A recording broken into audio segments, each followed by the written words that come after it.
Bismillahirrahmanirrahim. Assalamualaikum warahmatullahi wabarakatuh.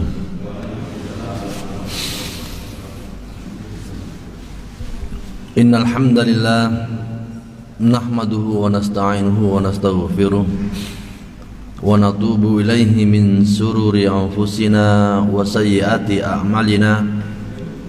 May yahdihillahu fala mudilla lahu wa may yudlil fala hadiya lahu. Asyhadu an la ilaha illallah wahdahu la syarika lah wa asyhadu anna Muhammadan abduhu wa rasuluh.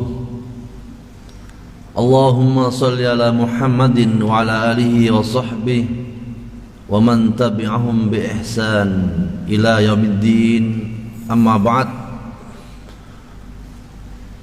Qala Allah Ta'ala fi kitabil karim, a'udzu billahi minasy syaithanir rajim. Ya ayyuhalladzina amanu taqullaha haqqa tuqatih wa la tamutunna illa wa antum muslimun.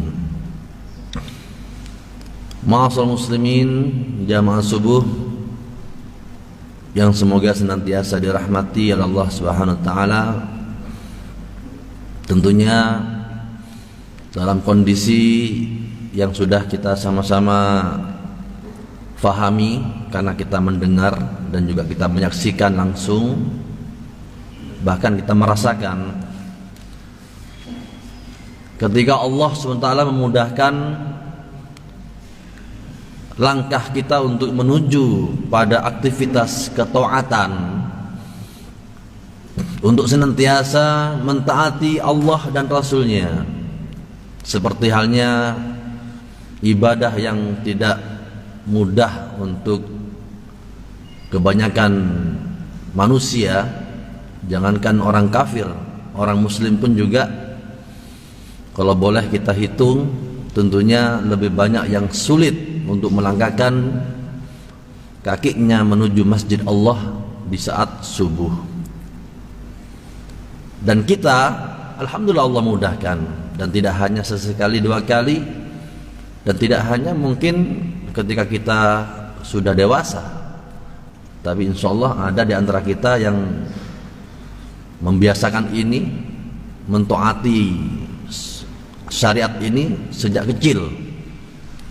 Tentunya kita berterima kasih, bersyukur pada Allah atas didikan orang tua kita, atau juga saudara kita, atau juga lingkungan kita yang solih, yang baik, sehingga kita dimudahkan oleh Allah SWT untuk mentaatinya. Terlebih di masa pandemi yang konon namanya sudah berubah jadi Delta ini, ya. Saya agak enak dengan nama Delta karena sekolah saya itu SMP-nya itu SMP Muhammadiyah Delta, sudah identik dengan corona sekarang. Nah ini tentunya hampir juga banyak orang yang berpikir bagaimana kalau saya nanti berkerumun, apalagi tadi saya lihat sholatnya nggak pakai jarak 1,5 meter. Nah ini tentunya akan berpikir untuk melangkahkan kaki kita menuju masjid Allah SWT di saat memang di sebagian daerah, dan instruksinya untuk Jawa dan Bali mulai tanggal 3 kemarin itu dihimbau, bahkan diperintahkan agar masjid ditutup. Nah, dan ada beberapa masjid yang sudah melakukan itu. Tentunya ini adalah merupakan tantangan tersendiri bagi kita kaum muslimin yang memahami bahwa masjid ini adalah segala-galanya dalam hal dakwah, karena merupakan Islamic Center, pusat daripada Islam itu sendiri, pusat dari dakwah, di mana Rasulullah SAW ya, mengatur segala sesuatunya di masjid, tidak di mana-mana. Nah kita masjid ini sudah, peran utama masjidnya sudah diambil alih oleh beberapa instansi-instansi, ya, lembaga-lembaga, sudah jauh dari masjid. Nah maunya ditutup juga. Nah tentunya ini tantangan tersendiri khususnya bagi takmir, ya. tantangan, apakah kita bisa melakukan lobby terhadap mereka yang saat ini memegang kekuasaan, ataukah memang kita menurut begitu saja sehingga khawatir kita dapat musibah yang besar tatkala masjid sebagai rumah Allah SWT ini tidak lagi menerima tamu, ya. Dan alhamdulillah MUI Sidoarjo yang kemarin saya juga mendengar mengadakan lobby untuk Sidoarjo tempat peribadatan tidak ditutup. Begitu nggih? Alhamdulillah, masya Allah. Semoga memang bupati kita lah bupati yang soleh, ya, karena beliau adalah Gus, ya, Gus Muhdor. Kita doakan semoga Allah senantiasa menjaga ya para pemimpin kita yang soleh, amin ya rabbal alamin. Tentunya dari sini para bapak dan ibu Allah, sebelum saya masuk pada materi, ibadah kita ini ibadah yang spesial, Pak. Bayangin kalau betul-betul ditutup. Kita yang sudah sejak kecil ke masjid itu gimana rasanya?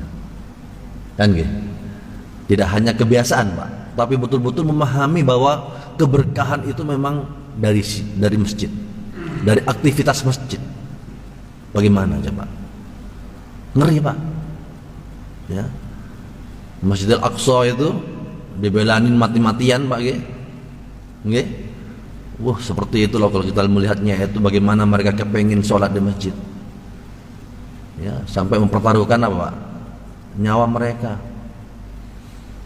Nah, sedangkan di sini enggak, masjid ditutup takut mati. Nah, ini kan aneh gitu kan ya.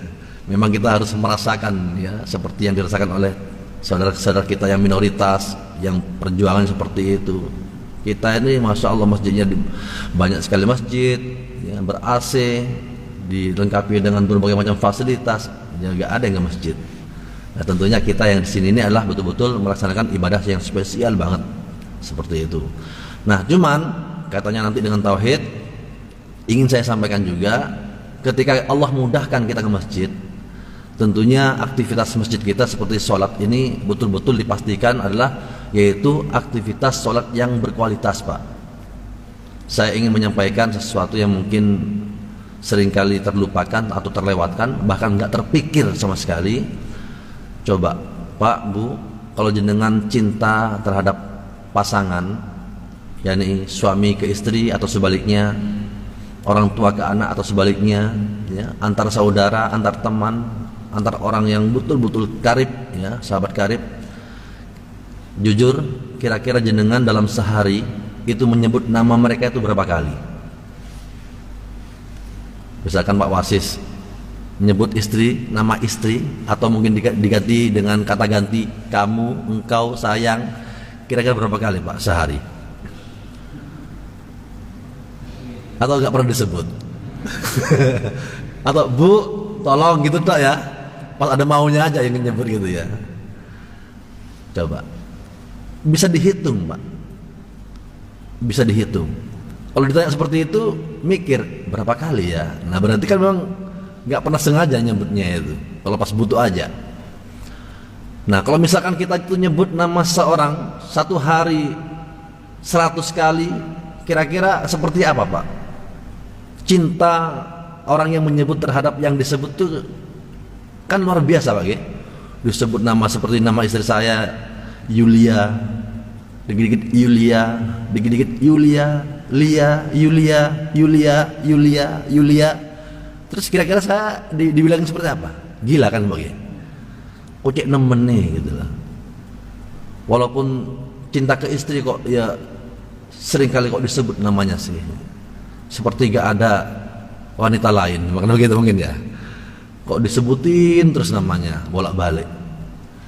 Nah, kalau keadaan seperti ini menandakan cinta butanya seseorang terhadap kekasihnya dengan cara menyebut berulang-ulang, apakah kita sadar bahwa kita sebenarnya menyebut Allah itu lebih dari 100 kali dalam sehari? Satu rakaat saja, Pak, Bu. Satu rakaat itu berapa kali kita menyebut nama Allah? Coba biar kita betul-betul tahu persis bahwa kita sholat itu sebetulnya kita sering kali menyebut nama Allah dan sekian puluh kali. Pertama, niat sholat karena siapa? Allah.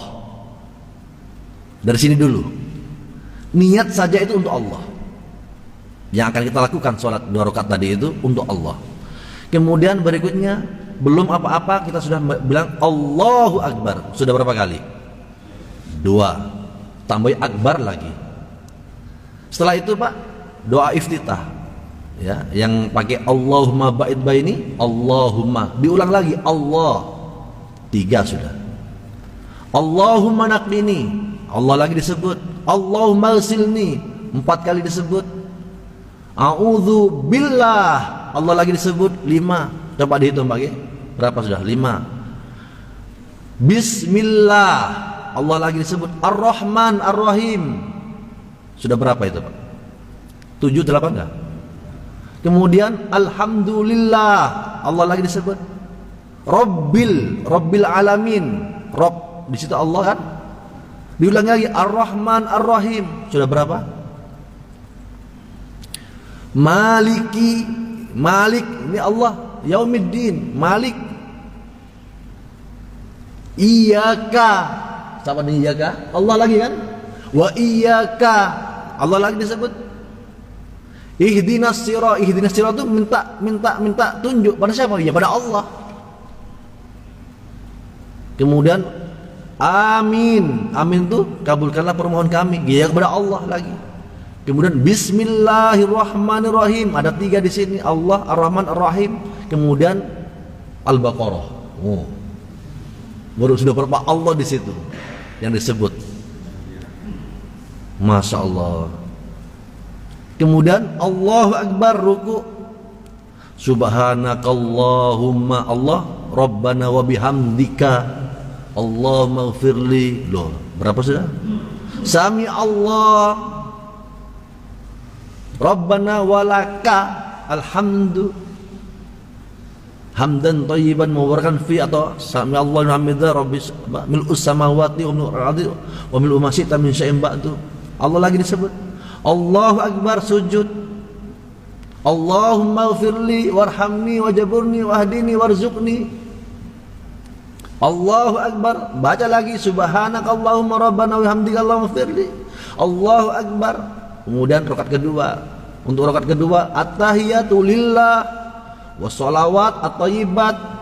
Assalamualaikum ayyuhan nabiyyu wa rahmatullah wa barakatuh. Assalamu alayna wa ala ibadillahi sholihin. Asyhadu an la ilaha illallah wa asyhadu anna Muhammadar Rasulullah. Allahumma sholli ala Muhammad wa ala ali Muhammad kama shallaita ala Ibrahim wa ala ali Ibrahim innaka Hamidum Majid. Allahumma barik ala Muhammad wa ala ali Muhammad kama barakta. Nah itu kan Allah juga itu. Allahumma inni a'udzubika min azabi jahannam, sampai terusnya. Kemudian assalamualaikum warahmatullah, assalamualaikum warahmatullah. Berapa kali Allah? 1 rakaat loh Pak. Nggih? Berapa kali? Tapi pertanyaannya, setelah kita sholat, pernah merasa enggak kalau kita saat itu sedang menyebut nama Allah berkali-kali? Jujur Pak, pernah enggak setelah sholat tadi saya nyebut nama Allah sekian kali? Gimana Pak? Kalau itu kita alihkan dengan menyebut nama istri kita, ibu kita, orang tua kita, anak kita, atau sahabat kita, seperti apa modelnya itu? Pak wasis.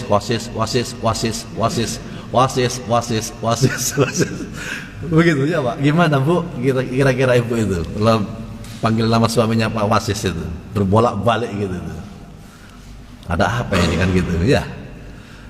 Moga Pak ya, ibadah kita ini di masa pandemi ini ibadah spesial ya. Orang-orang di sekitar kita sudah banyak yang bertumbangan ya.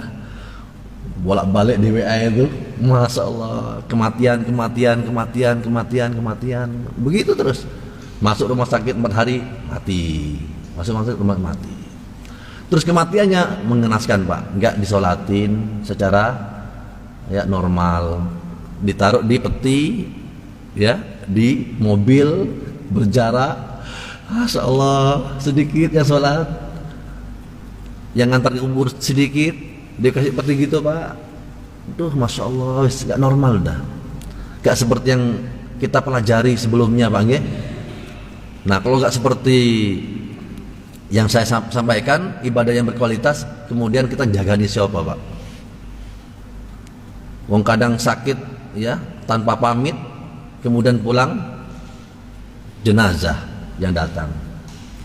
Monggo Pak, ini harus kita betul-betul sadari ya, harus kita betul-betul fahami, apalagi yang bisa kita andalkan kalau kita tidak betul-betul memahami bahwa ibadah yang Allah saat ini mudahkan kepada kita adalah ibadah yang betul-betul memang karena rahmatnya ya, karena Allah memberikan yaitu apa, kemudahan sebagai bentuk kasih sayangnya yang senantiasa kita minta dalam setiap saat dan waktu atau tempat. Semoga jamaah Nurul Muhajirin, saudara kita semuanya ya, betul-betul Allah tetapkan sebagai hamba yang istiqomah, yang nantinya benar-benar menghadap kepadanya dengan husnul khotimah. Amin ya rabbal alamin. Para bapak dan ibu jamaah subuh yang semoga dirahmati oleh Allah Subhanahu wa taala. Pada pertemuan sebelumnya sudah kita sampaikan tentang adanya syirik ya, syirik taat, syirik ibadah, kemudian juga syirik sifat dan syirik mahabbah. Nah, sekarang kita akan menyampaikan tentang syirik dalam ketaatan. Ya, syirik dalam ketaatan. Sebelumnya kita sampaikan dulu pengertian apa sih taat itu. Maka kata taat merupakan serapan dari bahasa Arab yang berarti menemani atau mengikuti. Ya, ini secara bahasa. Adapun dalam secara istilah, ketaatan ialah sikap dan tindakan yang tulus untuk mematuhi perintah Allah Subhanahu wa taala dan Rasul-Nya. Ini yang kita fahami dalam pengertian syariat atau istilah atau yang sebenarnya yang kita inginkan, yaitu ya, sikap dan tindakan yang tulus untuk mematuhi perintah Allah Subhanahu wa taala dan Rasul-Nya. Tindakan yang tulus ini kalau kita artikan berarti apa? Ya tauhid. Tulus berarti hanya diperuntukkan untuk Allah Subhanahu wa taala. Ya, demikian juga tulus melakukan segala apa yang Allah perintahkan melalui Rasulnya Muhammad sallallahu alaihi wasallam. Nah, otomatis ya, lawan katanya adalah kemaksiatan. Ya, taat lawan katanya adalah maksiat, yaitu berbuat yang tidak apa yang Allah perintahkan. Nah, kita orang Islam tentunya senantiasa mentaati Allah dan Rasulnya Muhammad sallallahu alaihi wasallam. Oleh karena siapapun yang mengaku dirinya Muslim, yang sebenarnya itu artinya adalah berserah diri ya, untuk menuju suatu keselamatan, kesejahteraan, keamanan, ketentraman, kedamaian, maka tentunya sia-sia, bukan lagi disebut Muslim. Jangankan untuk keseluruhan daripada syariat Allah SWT ia tidak patuhi, satu saja dari sekian syariat Allah dia kufuri, maka sudah dianggap sebagai orang yang telah keluar dari Islam. Ini Pak. Jadi totalitas, udkhulu fis silmi kafah. Masuklah dalam Islam secara utuh. Kalaupun nanti ada kelemahan-kelemahan iman, menurunnya iman, karena al-imanu yazidu wa yanqus, iman itu bisa bertambah, bisa berkurang. Ya. Memang disitulah sifat manusia yang sebenarnya ya, tidak luput dari kesalahan, maka segera bertaubat. Tapi kalau memang dia itu permanen, pengingkarannya itu permanen, tidak mengakui, tidak membenarkan kebenaran yang ada dalam Islam satupun itu, entah itu ayat Allah atau sunnah Rasulullah SAW yang sahih, maka sudah keluar dengan sendirinya dari Islam, walaupun dia masih statusnya Islam, secara lahiriah. Ini Pak, ini namanya amalan hati. Karena amalan itu bisa amalan lahir maupun batin, dan kesemuanya dicatat. Ya. Maka di sini dia akan keluar dari Islam. Sehingga ikhwani fil azallahu wa iyyakum jami'an, maka sebagai muslim maka dia harus taat. Maka ada hal yang di sini dikatakan tidak ada yang lebih penting dalam Islam selain 3 hal. Yang pertama takwa, ibadah, dan yang ketiga taat. Takwa dan ibadah ibarat 2 sisi mata uang yang tidak bisa dipisahkan. Seorang yang bertakwa pasti beribadah. Orang yang beribadah pasti harus dijalani dengan ketakwaan. Nah, adapun taat ini adalah merupakan kunci ya terlaksananya 2 hal tersebut. Seorang bertakwa itu adalah perintah, ya, ittaqillah haitsu ma kunta ya ayyuhalladzina amanu taqullah ya ayyuhalladzina amanu taqullaha wal tanzur nafsum ma qaddamat lighad ya ayyuhalladzina amanu taqullaha haqqa tuqatih, dan banyak sekali perintah-perintah takwa itu. Kemudian ibadah, wa'budullah wa la tusriku wa'budullaha ma ilahin ghairi. Banyak sekali ya, bahkan maksud dan tujuan kita dicipta yaitu illa liya'budun, ya, hanya untuk beribadah. Maka 2 ini tidak bisa dipisahkan ya. Orang yang dikatakan orang yang bertakwa muttaqin pasti dia beribadah. Orang yang beribadah pastinya ialah orang yang muttaqin. Nah, ini adalah merupakan perintah daripada orang yang mengaku dirinya Islam. Kemudian kalau berbicara tentang ketaatan, maka tentu di sini ada teladan, Pak. Selain Nabi kita Muhammad SAW sebagai teladan atau qudwah, uswah yang sempurna, maka sebelumnya ada manusia, sosok manusia yang menjadi teladan, bahkan teladan pula bagi Nabi kita Muhammad SAW. Orang yang terbaik.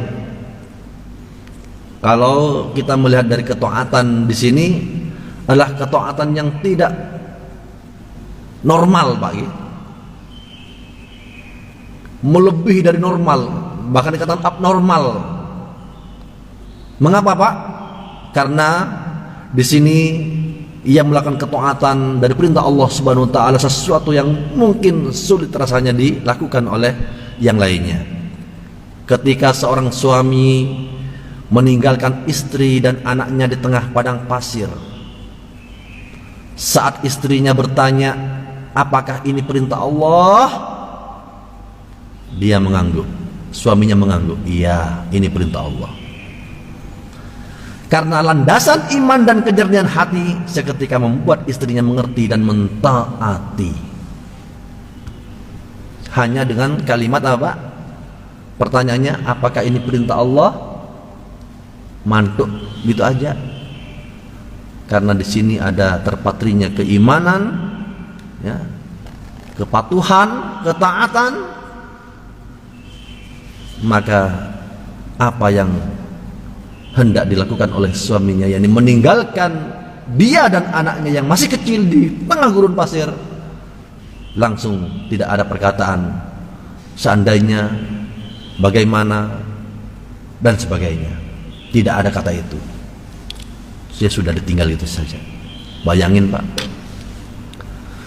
bagaimana dengan kaum muslimin yang faham dengan kondisi pendidikan di negeri ini, yang tidak bisa memberikan bekal apa-apa bagi anaknya, terlebih pada kondisi yang seperti sekarang ini, Pak. Daring, yang mengerjakan adalah ibunya, bapaknya, kakaknya, seperti itu ya. Terus akhirnya apa? Mestinya anak kita ini dipondokkan. Ternyata, Pak, berat rasanya meninggalkan anak di pondok. Ya apa makannya, ya apa tidurnya, ya apa teman-temannya yang kadang-kadang mengganggu, begitu, Pak. Nggih? Itu ada orang tua yang seperti itu, nggak mau mondokkan anaknya karena nggak mau berpisah. Padahal di pondok tuh Pak dikasih makan. Apalagi pondoknya yang memang super komplit. Anak kita lebih tenang di sana itu. Insya Allah begitu.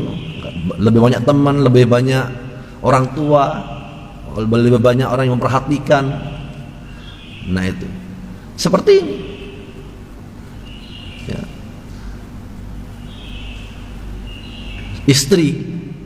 Istri Masya Allah, istri yang solehah ya.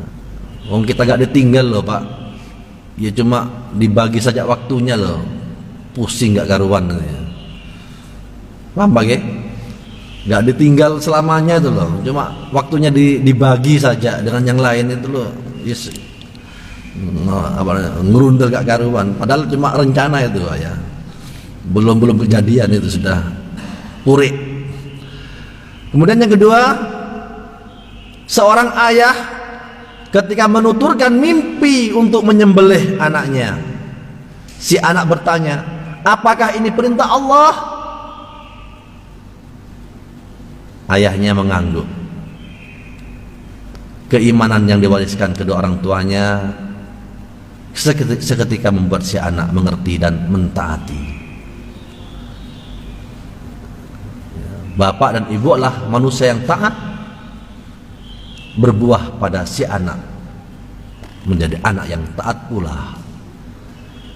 Ketika hanya perintah ini melalui dari suatu mimpi dengan pertanyaan yang sama seperti pertanyaan ibunya yang sebelumnya ketika ditinggal, maka anak ini pun juga ketika betul-betul itu kan perintah Allah, dia juga mengiyakan, mengerti dan mentaati. Para bapak dan ibu Allah, siapakah sosok teladan yang secara totalitas ketaannya itu tidak diragukan lagi? Siapa Pak? Nabi Ibrahim, Hajar dan Ismail alaihissalam. Masya Allah. Pertanyaannya, akankah hal itu ada pada kita sebagai suami yang tega melakukan apa yang Allah perintahkan, meninggalkan anak dan istrinya di suatu gurun pasir yang tandus, yang tak berpenghuni? Gila ya, gila banget ini.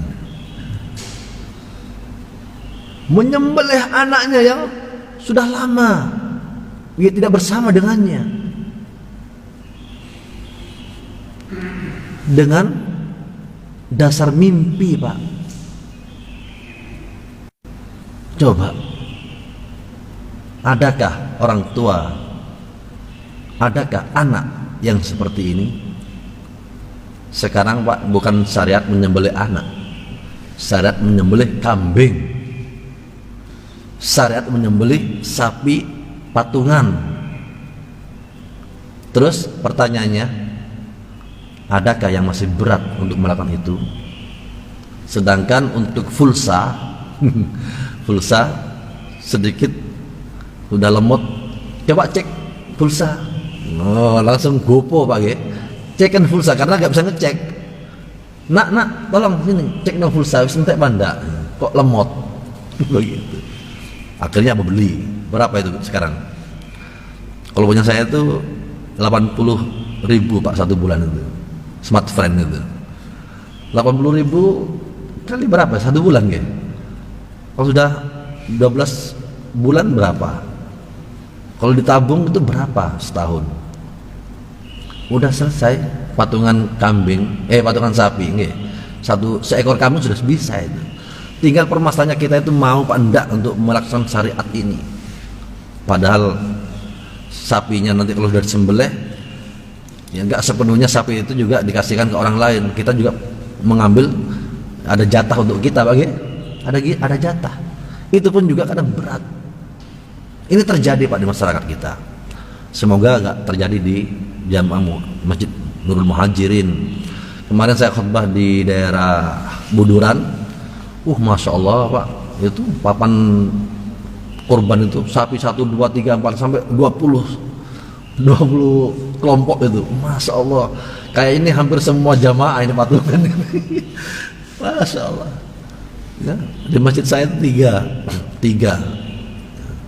Itu kita bisa melihat kualitas jamaah itu dari sana Pak ya, dari jamaah rutin sholatnya, kemudian kurban tahunan itu bisa dilihat di situ ya, insya Allah. Dan ancamannya itu gak remeh Pak ya. Jangan mendekati tempat sholat kami kalau memang kita mampu untuk berkorban tapi kita gak mau berkorban. Nah seperti itu. Monggo para bapak dan ibu yang semoga dirahmati Allah, tentang ketaatan ini telah ada teladan yang baik ya.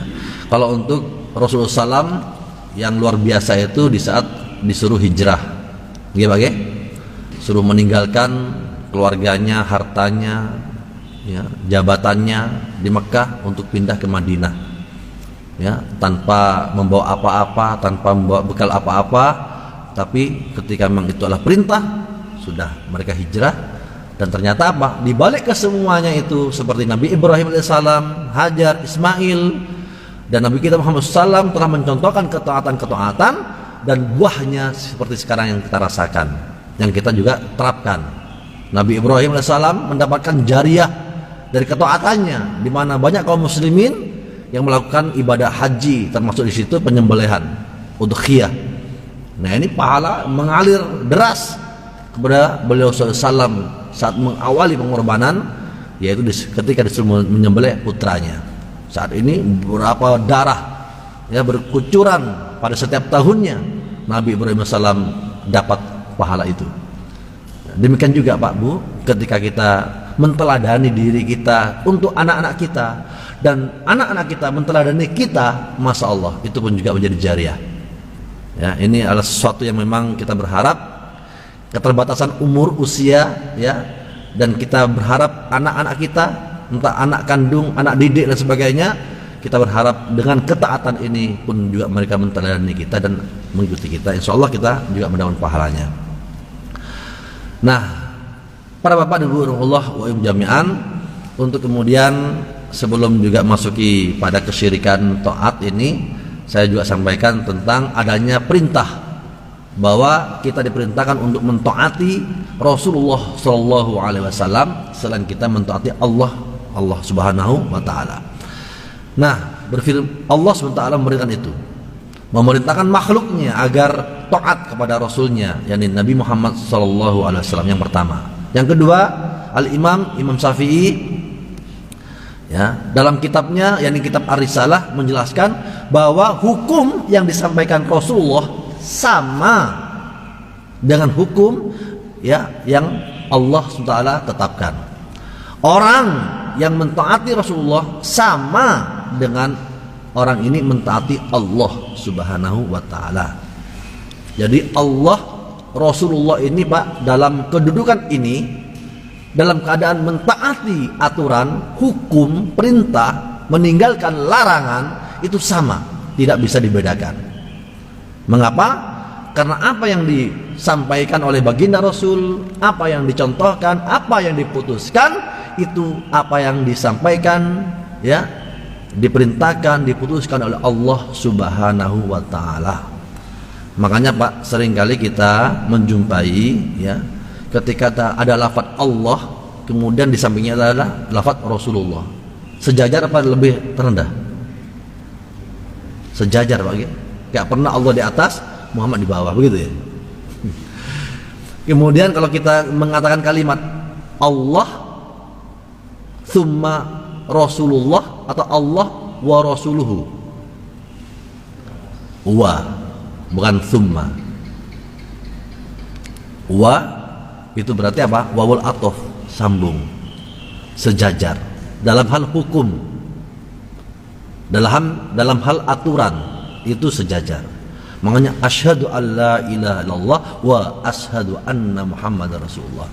Tapi dalam masalah apa status ya, Allah adalah segala-galanya ya. Kemudian ketika di sini Allah dan Rasulnya sejajar, kemudian juga dalam hal ubudiyah sejajar pula, tidak bisa. Jadi ingat bahwa Rasulullah itu walaupun beliau adalah seorang rasul yang betul-betul harus kita taati sebagaimana mentaati Allah, tapi dia adalah hamba biasa, nggak boleh diibadahi, tidak boleh disembah ya. Walaupun dia hamba biasa, tapi dia adalah Rasulullah, utusan Allah SWT. Ini sikap pertengahan seorang muslim terhadap Nabi kita Muhammad SAW. Tidak seperti siapa? Orang Nasrani, di mana ya memahami Isa itu sebagai anaknya Allah. Tidak seperti juga Yahudi mengatakan Isa itu sebagai anak zina. Nah itu perbedaannya. Nabi Muhammad Rasul dan hamba, seperti itu. Nah di sini ada beberapa dalil untuk bagaimana kita mentaati Allah SWT. Surat Al-Fat ayat 10, innal ladzina yubayyi'unaka innama yubayyi'una Allah yadullah fawqa aydihim faman nakatha fa innama yanquthu ala nafsihi wa man awfa bima ahada alaihi Allah fasayutihi ajran 'azima. Bahwasanya orang-orang yang berjanji setia kepada kamu, yakni Rasulullah SAW, sesungguhnya mereka berjanji setia kepada Allah. Ini bagi kalau kita berjanji pada Rasulullah setia padanya, maka sebenarnya janji kita padanya itu janji kesetiaan, sebenarnya inilah janji juga kita pada Allah. Tangan Allah di atas tangan mereka. Maka barang siapa yang melanggar janjinya, niscaya akibat yang melanggar janji itu akan menimpa dirinya sendiri, dan barang siapa yang mendapat janjinya kepada Allah, maka Allah akan memberinya pahala yang besar. Jadi ada konsekuensi ya, menyelisih janji, Allah akan memberikan perhitungan, yakni siksa atau pahala. Kemudian yang kedua, fala wa rabbika la yu'minuna hatta yuhaqqimuka fi ma shajara bainahum thumma la yajidu fi anfusihim harajan mimma qadaita wa yusallimu taslima. Maka demi Tuhanmu, mereka pada hakikatnya tidak beriman hingga mereka menjadikan kamu hakim. Hakim di sini apa, Pak? Penentu, pemutus. Hakim. Banyak hakim di negeri kita, banyak hakim di sekitar kita. Maka di sini Rasulullah SAW adalah hakim. Apa? Yakni terhadap perkara yang mereka perselisihkan. Jadi segala perselisihan yang kita alami, kita hadapi, maka tidak ada yang lain selain hakim Rasulullah SAW, pemutus suatu keputusan. Kemudian mereka tidak merasa dalam hati mereka sesuatu keberatan terhadap putusan yang kamu berikan. Ketika kita datang, ketika menghadirkan Allah, Rasulullah sebagai hakim, tidak hanya sekedar datang, tapi betul-betul menerima apa yang telah menjadi keputusan dari Rasulullah SAW. Gak boleh ada rasa ngurundel, harus tulus, totalitas, benar apa yang diputuskan oleh baginda Rasul Muhammad SAW. Saat ini Rasulullah gak ada, Pak, sudah wafat. Kita gak mungkin datang padanya ketika kita punya permasalahan, ketika kita punya perkara. Tapi asarnya, ya, hadis-hadisnya, perkataan beliau, keputusan beliau, contoh beliau itu menjadi hakim, menjadi dasar, menjadi undang-undang, di mana ketika kita mendapati masalah, larinya ke sana, datangnya ke sana, buka Al-Qur'annya, buka hadisnya. Ketika di situ ada penyelesaian, diterima. Gak boleh ngerundel. Iya, ini keputusannya, ini yang benar, ini yang saya patuhi, ini yang saya taati. Itu, Pak. Kemudian, dan mereka menerima sepenuhnya. Nah, kemudian yang ketiga, mayyuti'ir rasula faqad ata'a Allah. Barang siapa yang mentaati Rasul, sesungguhnya ia telah mentaati Allah Subhanahu wa taala. Imam Syafi'i menjelaskan dalam ayat Al-Qur'an tersebut, Allah memberitahu manusia bahwa diajaknya mereka kepada Rasulullah yang akan memutuskan perkara di antara mereka. Ya, bagi 3 ayat tadi yang mengajak kita untuk hanya mentaati Allah dan Rasulnya, dalam hal ini yaitu menjadikan Rasulullah sebagai penentu dari segala perkara yang kita miliki.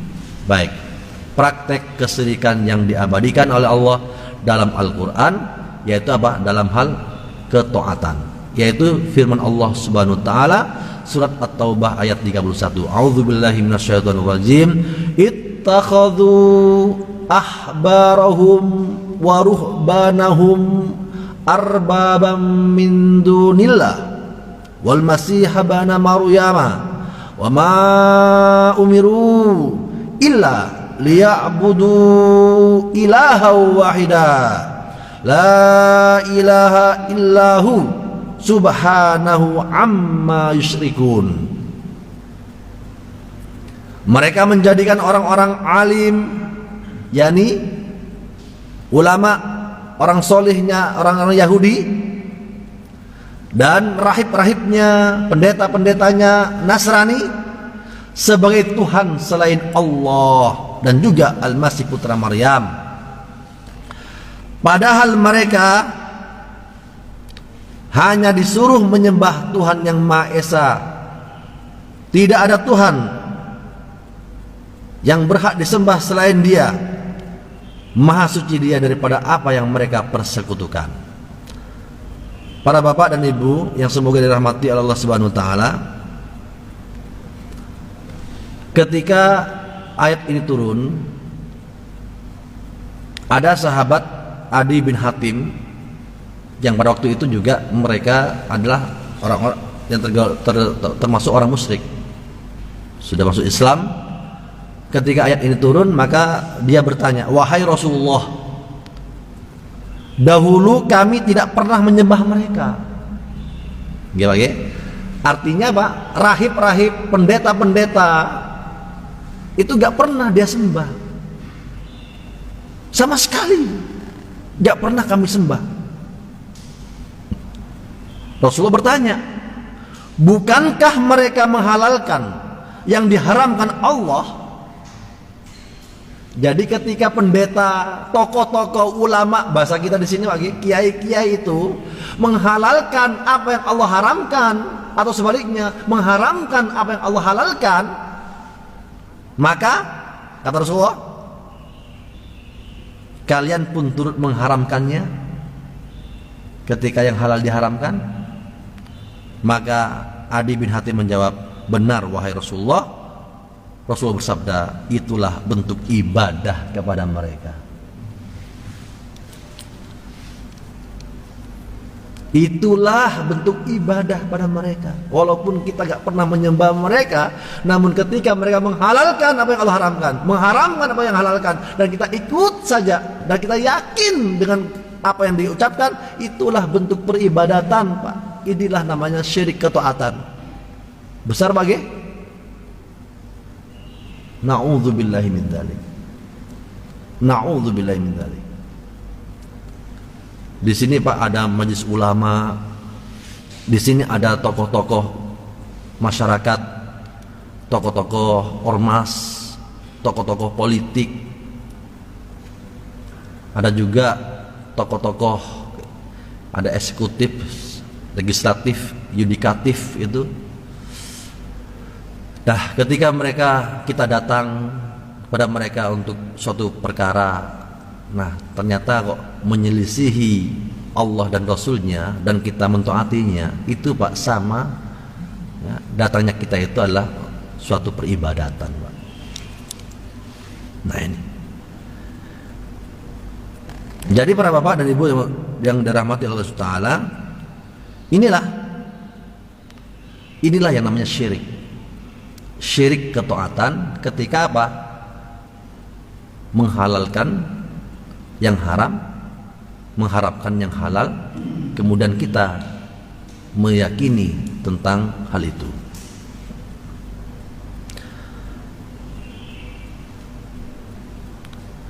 Sehingga ketaatan terhadap sesama makhluk menjadi perbuatan syirik besar dalam beberapa kondisi. Yang pertama, ketika seseorang mentaati sesama makhluk dalam hal kemaksiatan dengan menghalalkan apa yang diharamkan oleh Allah, atau ya mengharamkan apa yang Allah halalkan. Ini tanpa saya harus kasih contoh, sudah terjadi Pak G. Sudah terjadi, khususnya di negeri kita ini, yang dulu pernah ia katakan haram, pas dia lagi menjabat menjadi halal. Itu ada.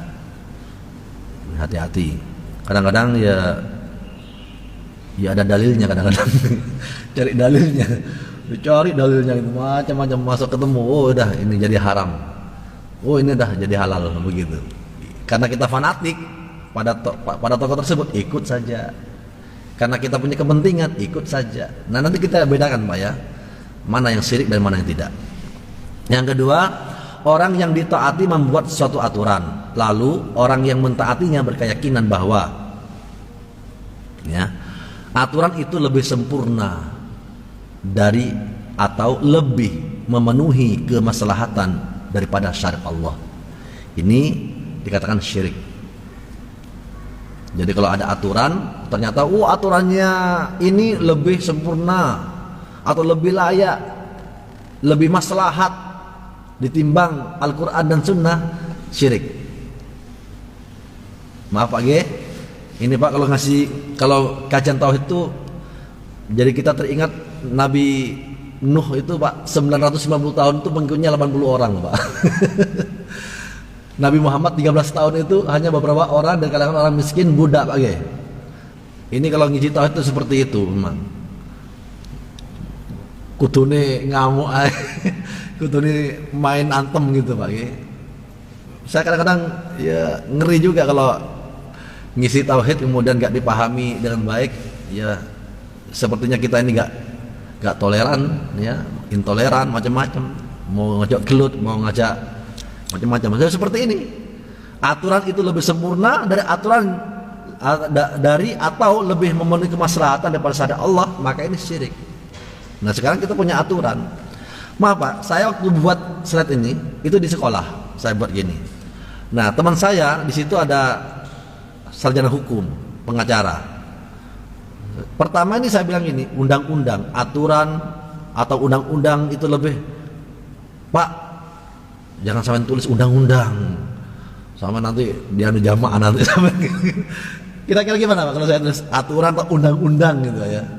Mengarah ke undang-undang yang sekarang kita miliki, dan terkadang undang-undang yang kita miliki ini lebih kita hargai karena lebih maslahat, sesuai dengan kondisi, sesuai dengan zaman begitu Pak. Akhirnya ya Pak, ya sudah sampai tulis norma aja, sampai tulis norma gitu. Akhirnya saya tulis aturan saja. Kira-kira kalau saya tulis undang-undang gimana Pak? Ada yang ngamuk dari sini? Nggak ada Pak ya? Memang seperti itu. Kemudian yang kedua, ya ini ketika ya orang yang ditaati ketika membuat aturan, undang-undang atau norma tadi setara dengan syariat Allah, setara saja, sama-sama bagusnya. Nah, kemudian yang ketiga, syariat Allah tetap lebih baik, hanya dia menggunakan undang-undang buatan manusia itu juga boleh. Ya. Nah, ini menyamakan dan membolehkan, maka ini yang kemudian akan mengarah kepada syirik ketaatan. Ikhwani fillah wa iyyakum jami'an. Kemudian kalau ada pertanyaan, bagaimana ketika seorang anak mentaati orang tuanya, atau seorang murid mentaati gurunya, atau kita mentaati pimpinan, apa itu RT, RW, kepala desa, camat, bupati, bahkan presiden, ya, atau undang-undang yang ada. Ternyata undang-undang tersebut adalah mengarah kepada kemaksiatan. Nah, sehingga kita mentaatinya. Pak, Bu, kalau tidak dalam keadaan terpaksa, maka kita gak berdosa. Kalau tidak ada ancaman yang betul-betul mempertaruhkan nyawa, kita gak berdosa. Tapi kalau kita mengikuti, mentaati, melakukan, seperti katakanlah masalah pajak, bayar pajak, nggih. Bayar pajak itu kan Bapak bayar enggak? Pajak mobil, pajak rumah, bayar nggih? Ada enggak pajak dalam Islam? Enggak ada. Tapi Bapak bayar. Bayar kan? Nah, kalau bayarnya terpaksa Pak, karena takut nanti double gitu ya. Karena kan motor itu kalau 3 bulan nggak dibayar itu 8.000 gitu. per triwulan tuh 8.000 kenaikannya itu. Terus kalau nggak dibayar bertahun-tahun 8.000 kali sekian bulan, sekian triwulan itu lebih banyak. Udah kita bayar terpaksa. Ya, itu maksiat, Pak. Maksiat. Tapi kalau udah terpaksa, tidak bisa tidak, dan diyakini bahwa itu adalah nggak benar, nggak dosa. Begitu, Pak. Ya. Dan ini tidak masuk pada syirik ketaatan. Selama memang kita meyakini itu adalah kemaksiatan dan kita terpaksa tidak bisa tidak untuk kita bayar. Maka ada ulama yang mengatakan kalau Bapak ya mengadakan semacam apa? Impor barang, penyelundupan itu sebetulnya tanpa bayar pajak itu halal, Pak. Menghindari pajak itu nggak apa-apa.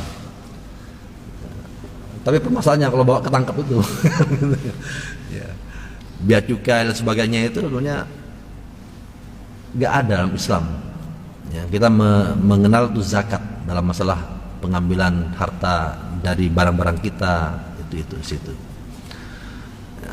Kemarin beredar video, maaf Pak maaf kalau di sini ada yang mungkin termasuk yang saya omongin,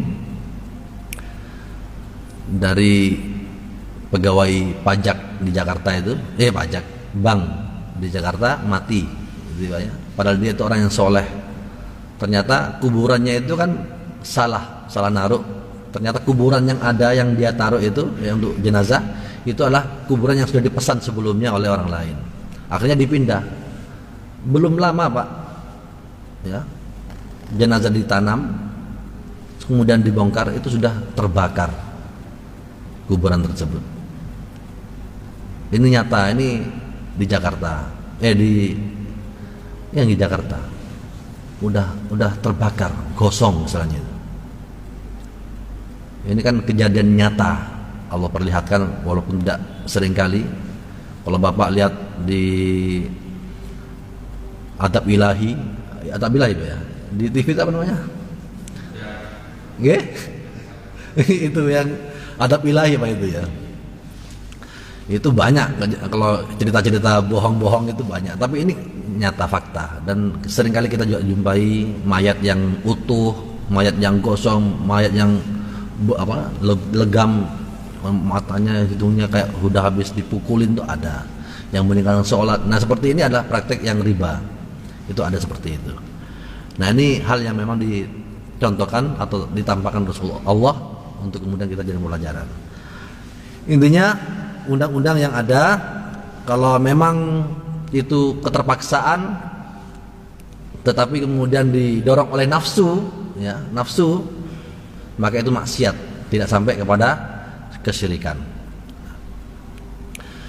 Oleh karena Rasulullah mengatakan la ta'ata li makhluqin fi ma'siyatil khaliq innamat ta'ah fil ma'ruf. Tidak ada ketaatan kepada makhluk dalam bermaksiat kepada Allah, sesungguhnya ketaatan itu dalam kebaikan. Kemudian yang lain, alal mar'is sam'u wa ta'ah fima ahabba wa kariha illa ayyumara bi maksiati fa in umira bi maksiati fala sam'a wala ta'ah. Wajib bagi seorang untuk mendengar dan taat dalam apa yang ia sukai dan benci, kecuali ia diperintahkan berbuat maksiat. Maka bila ia diperintah berbuat maksiat, ia tidak boleh mendengar dan taat. Jadi di sini Pak ini sudah ketetapan Allah dan Rasulnya dalam masalah ketaatan. Bahkan secara tegas, la yu'minu ahadukum hatta akuna habba ilaihi min waladihi wa walidihi wan nasi ajmain. Ini ketetapan yang umum. Seorang di antaramu hanya dianggap telah beriman bila siapa? Rasulullah sallallahu alaihi wasallam lebih dia cintai daripada anak kita, daripada orang tua kita, dan dari seluruh manusia tak terkecuali. Itu kalau sudah betul-betul kita mentaati Allah, berarti apa? Mentaati Rasulullah, mencintai Rasulullah sallallahu alaihi wasallam. Dan orang tua, anak serta semuanya itu tidak berhak untuk mendapatkan yaitu kecintaan. Yang terakhir Penyair Arab mengatakan, laukana hubbuka shadiqan la ata'tahu innal muhibba lima yuhibbu muti'. Sekiranya cintamu itu benar, niscaya engkau akan mentaatinya, karena orang yang mencintai tentu akan mentaati orang yang dicintainya. Sekali lagi, sekiranya cintamu itu benar, niscaya engkau akan mentaatinya, karena orang yang mencintai tentu akan mentaati orang yang dicintainya. Insyaallah. Siapa yang kita cintai, Pak? Allah dan Rasulnya. Monggo kita pelajari banyak hal tentang aturan-aturan Allah dan Rasulnya. Kemudian monggo kita taati semampu kita, ya, sekuat tenaga kita.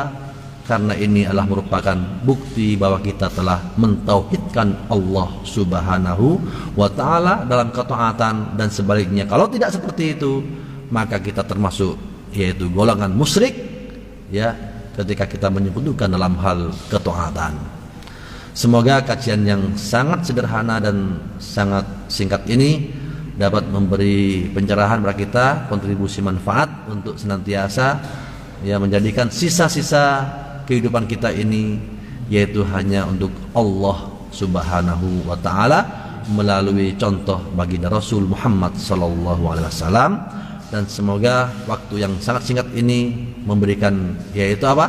Kesempatan kita untuk beramal sebaik-baiknya amal sampai kemudian kita mati dalam keadaan husnul khotimah. Amin ya rabbal alamin. Demikian Pak, Bu. Mungkin sebelum saya tutup ada hal yang perlu disampaikan. Tafadhol. Nggih. Ada beberapa disebutkan yang berbunyi kita harus mentaati Allah, Rasul, kemudian Pemimpin. Nggih. Ya, salah satu ketaatan. Nah, sekarang pemimpin kita mengadakan surat harus menutup tempat ibadah. Sementara dalam hadis lain itu diharamkan kita menutup masjid. Nah, di antara itu bertentangan. Kita ikut mentaati pemimpin kita yang harus menyarankan menutup masjid, atau kita mengikuti Rasulullah yang mengharamkan menutup masjid. Baik. Insya Allah negara kita ini masih negara Islam, ya, walaupun bukan negara Islam berarti secara apa, ya, secara hukum, karena memang mayoritas kita ini adalah masyarakat Muslim. Pemimpin kita walaupun bagaimana tetap dia itu Muslim, ya, nggak boleh ngomong kafir.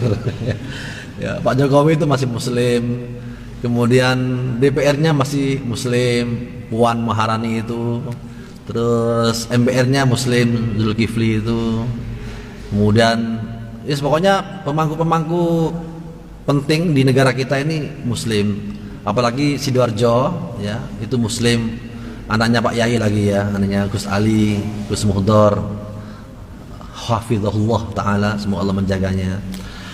Nah, kaitannya dengan ini Pak, tentunya insya Allah di negeri kita ini masih banyak kompromi. Kebetulan saya sendiri itu mengalami di Kecamatan Tanggulangin itu kompromi luar biasa dengan Pak Camat, dengan Pak Polsek, Pak Dan Ramil, ya, kemudian tokoh-tokoh masyarakat itu banyak. Jadi insya Allah tidak akan terjadi itu. Tidak akan terjadi insya Allah di negeri kita, khususnya di Sidoarjo. Tapi kalau misalkan terjadi nah inilah nanti tadi yang saya sampaikan, apabila ada seorang anak mematuhi orang tua, seorang murid mematuhi guru, sedangkan gurunya itu menyuruh maksiat, dan anak atau murid ini tidak bisa berbuat apa-apa, dia melakukannya itu dengan ketidakikhlasan, dengan tidak membenarkan, dia terpaksa, ya. Bahkan ada seorang sahabat itu Pak dipaksa untuk kafir ketika apa? Melihat orang tuanya disiksa, dibunuh. Dia sampai mengatakan apa Pak? Kalimat kufur, nggih. Tapi hatinya tidak. Itu tidak dihukumi sebagai keluar dari Islam. Jadi melihat bagaimana kekuatan penguasa untuk mengintimidasi kita. Nah, tapi sebelum ada kata-kata dilarang, itu kita adakan semacam perjuangan. perjuangan untuk bagaimana untuk tidak bisa tidak dilaksanakan penutupan itu. Begitu. Seperti Masjid Al-Hidayah itu kan Masjid Muhammadiyah. Masjid Muhammadiyah itu menginstruksikan penutupan semuanya sudah. Sekolah, peribadatan, keren banget, Pak. Ya. Kemudian saya dengan jamaah disuruh nulis ya di masjid itu. Masjid kita ini tidak ditutup, yang nutup itu iblis gitu, ya. Saya bilang nggak usah nulis seperti itu. Ya. Nggak usah. Tanpa nulis kita juga masih buka. Baru kalau nanti betul-betul sudah didatangi, ditutup, baru kita lawan gitu, Pak. Semampu kita. Kalau nggak bisa ya sudah, saya berhenti jadi takmir, baru sudah akan tutup sendiri gitu. Jadi perjuangan sampai titik akhir. Kalau sudah terpaksa nggak bisa tidak, ya sudah itu tadi. Kita melakukan itu tanpa ada pembenaran. Begitu, Pak. Apalagi di sini masjid kita ini kan masjid bukan milik pribadi, kan gitu. Ini milik siapa, Pak? Milik warga. Nah, warganya kan macam-macam gini kan. Ya melihat saja. Terus ada kan lobby-lobby, kuatkan dengan dalil-dalil begitu. Jadi usaha yang maksimal. Kalau sudah tidak ada kata sepakat, ya sudah. Saya lepas tangan. Nah, itu Pak ya. Sudah terpaksa namanya seperti itu. Insyaallah. Tapi insyaallah nggak sampai insyaallah. Untuk Sidoarjo, karena di luar daerah itu hampir semuanya tetap melakukan penutupan itu, Pak ya. Tapi untuk Sidoarjo, alhamdulillah insya Allah masih diperbolehkan.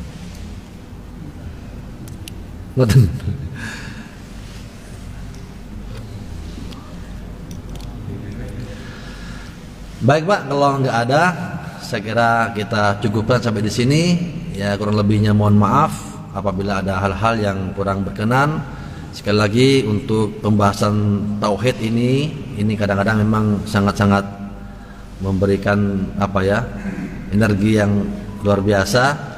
Oleh karena contoh-contoh penegak tauhid itu seringkali mengalami hambatan dari musuh-musuhnya. Demikian aku qouli hadza wa astaghfirullah innahu wal ghafurur rahim. Subhanakallahumma bihamdik asyhadu an la ilaha illa anta astaghfiruka wa atubu ilaik. Wassalamualaikum warahmatullahi wabarakatuh.